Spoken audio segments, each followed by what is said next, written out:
Bismillahirrahmanirrahim. Assalamu alaikum students.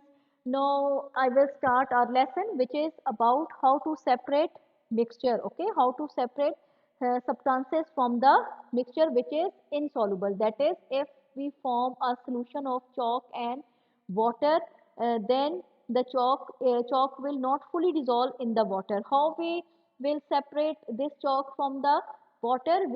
Because chalk is insoluble, so we can easily use filtration method. In filtration method, we need beaker, funnel, filter paper.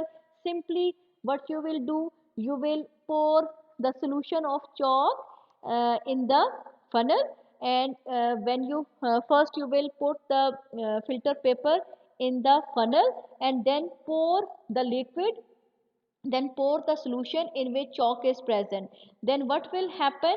Chalk, its size is bigger, so it will not pass from the filter paper, and water it will pass from the filter paper, and we collect this water from the in the beaker, and chalk will remain on the filter paper. By this method you can easily separate the insoluble solid from the liquid. Okay, water we collect in the beaker, and sand or chalk it will remain on the filter paper. Okay, this process is called filtration. Solution is passed through a filter paper, liquid passes through the filter paper, while the soluble substances get retained on the